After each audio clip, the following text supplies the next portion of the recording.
அன்பு நண்பர்கள் அனைவருக்கும் வணக்கம். இந்த வீடியோவில் இன்றைய நிஃப்டி மூவ்மெண்ட் மற்றும் இண்டிகேட்டர் யூஸ் செய்து ட்ரேட் ப்ராஃபிட் மற்றும் நாளை நிஃப்டி ட்ரேட் பிளான் பற்றி பார்ப்போம் நண்பர்களே. முதலில் இன்றைய நிஃப்டி மூவ்மெண்ட் பற்றி பார்ப்போம். இன்றைய நிஃப்டியானது 23,433 ஓப்பன் ஆனது. அது நேற்றைய நிஃப்டி அதாவது 26 மார்ச் நிஃப்டி க்ளோஸ் ஆனதை விட ஏறக்குறைய 33 பாயிண்ட் கேப் டவுனில் ஓப்பன் ஆனது. பின்பு அங்கிருந்து டவுன் சைடு 23,412 வரை வந்தது. பின்பு அங்கிருந்து அப் சைடு 23,646 வரை சென்றது. தற்சமயம் 23,591 உள்ளது. ஆக இதை நீங்கள் நிஃப்டி சார்ட்டை பார்த்து அறிந்து இருப்பீர்கள். இன்று சரியாக 10 மணிக்குள் ட்ரேடு முடிந்துவிட்டது. பின்பு சைடுவேயில் தான் சென்றிருந்தது. ஆக நான் எனது வீடியோவில் நேற்று கூறியிருந்த பிளான் எதுவும் நடைபெறவில்லை. அதாவது மார்க்கெட்டானது 23,400க்கு கீழேயும் போகவில்லை, 23,700க்கு மேலேயும் போகவில்லை. எக்ஸ்பைரி டே என்பதனால் இன்று பிரீமியம் கரைந்து ஜீரோ ஆகிவிட்டது. நீங்கள் இண்டிகேட்டரை யூஸ் செய்து ட்ரேடு எடுத்திருந்தால் ப்ராஃபிட் எடுத்திருப்பீர்கள். எடுத்துக்காட்டாக உங்களுக்கு கூறுகிறேன். இன்று நீங்கள் 23,400 புட் ஆப்ஷன் செல் மற்றும் 23,700 கால் ஆப்ஷன் செல், இந்த இரண்டையும் நீங்கள் செல் செய்து வைத்திருந்தால் ப்ராஃபிட் எடுத்திருக்கலாம். அதை நீங்கள் சார்ட்டில் பார்த்து அறிந்து கொள்ளுங்கள். அதை நான் உங்களுக்கு எடுத்துக்காட்டாக கூறுகிறேன். பாருங்கள் நண்பர்களே, இது எடுத்துக்காட்டாக உங்களுக்கு கூறுகிறேன். 23,400 புட் ஆப்ஷனை நீங்கள் சரியாக 9:30 சேல் செய்து வைத்திருந்தால் பாருங்கள் நண்பர்களே, இண்டிகேட்டர் தனித்தனியாக பிரிகிறது. நீங்கள் சேல் செய்து வைத்திருந்தால் அது சமயம் பிரீமியமானது ஏறக்குறைய 23 ரூபாயை இருந்திருக்கும். அது ஜீரோ ஆகிவிட்டது. ஆக இதுதான் இன்றைய ட்ரேடிங்கில் உங்களுக்கான ப்ராஃபிட் நண்பர்களே. இதுபோன்று நீ எந்த ஒரு புட் ஆப்ஷனையும் பாருங்கள், எந்த சமயம் பிரிகிறது என்பதை பார்த்து நீங்கள் ட்ரேட் எடுத்திருந்தால் ப்ராஃபிட் எடுத்திருக்கலாம். ஆக 3 முறை பிரிந்துள்ளது.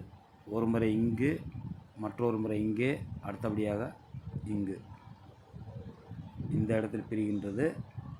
ஆக நீங்கள் எந்த இடத்தில் எடுத்திருந்தாலும் நீங்கள் ப்ராஃபிட் எடுத்திருக்கலாம். இதுபோன்று நீங்கள் பார்த்து ட்ரேட் எடுத்து ப்ராஃபிட் அடையும் நண்பர்களே. அடுத்தபடியாக அடுத்த ஒரு எடுத்துக்காட்டை காட்டுகிறேன், பாருங்கள் நண்பர்களே. எடுத்துக்காட்டாக 23,700 சி ஆப்ஷனை சேல் செய்து வைத்திருந்தால் உங்களுக்கு கிடைக்கும் ப்ராஃபிட்டை பாருங்கள். சரியாக 10:40 இண்டிகேட்டரானது தனித்தனியாக பிரிகிறது. அது சமயம் பிரீமியமானது ஏறக்குறைய 12 ரூபாயில் இருந்திருக்கும். இதுதான் இன்றைய உங்களுக்கு ப்ராஃபிட். ஏனெனில் மார்க்கெட் சைடுவேயில் சென்று கொண்டு இருந்தது. பாருங்கள், பிரீமியமானது ஜீரோ ஆகிவிட்டது. ஆக இதுபோன்று நீங்கள் இண்டிகேட்டர் பிரிவதை பார்த்து நீங்கள் ட்ரேட் எடுத்தால் ப்ராஃபிட் எடுக்கலாம் நண்பர்களே. இதுபோன்று எந்த ஒரு பிரீமியமையும் பாருங்கள். 23,700 அல்ல, 23,600 சி ஆப்ஷனையும் பாருங்கள், 23,500 சி ஆப்ஷனையும் பாருங்கள். அதை பார்த்து ட்ரேடுங்கள் நண்பர்களே. உங்களுக்கு கண்டிப்பாக ப்ராஃபிட் கிடைக்கும் நண்பர்களே. அடுத்ததாக நாளை நிஃப்டி ட்ரேட் பிளான் பற்றி பார்ப்போம். இமிடியேட் சப்போர்ட் என்பது 23,400. அதே சமயத்தில் இமிடியேட் ரெசிஸ்டன்ஸ் என்பது 23,650. ஆக நாளைய மார்க்கெட் ஓப்பன் ஆகி 23,650 கிராஸ் செய்து அப்சைடு சென்றால் நீங்கள் கால் பை செய்து ட்ரேட் எடுக்கலாம். அது 23,800 வரை செல்ல வாய்ப்பு உள்ளது. இது நம்முடைய முதல் பிளான். அதே சமயத்தில் மார்க்கெட் ஓப்பன் ஆகி டவுன் சைடு செல்ல வாய்ப்பு தெரிகிறது நண்பர்களே.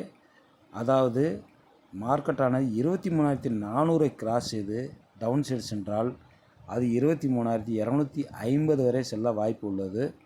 ஆக அது சமயம் நீங்கள் ஒரு ட்ரேட் எடுக்கலாம். அதே சமயத்தில் நாளைய மார்க்கெட் ஓப்பன் ஆகி 400 மற்றும் 23,600க்குள் சைடு வேவிலும் செல்லலாம். அதை நீங்கள் பார்த்து கவனித்து கொள்ளுங்கள். நான் கூறுவது என்னவென்றால், நீங்கள் பிரீமியம் சார்ட்டில் சப்போர்ட் மற்றும் ரெசிஸ்டன்ஸை பார்த்து கொள்ளுங்கள். நான் வீடியோவில் கூறியது போல் இண்டிகேட்டர் பிரியும் பொழுது ட்ரேட் எடுத்து ப்ராஃபிட் அடையவும், 3 நிமிடம் மற்றும் 5 நிமிட சார்ட்டை நீங்கள் யூஸ் செய்யவும். எனது வீடியோ பிடித்திருந்தால் நண்பர்களுக்கு ஷேர் செய்யவும். நன்றி நண்பர்களே.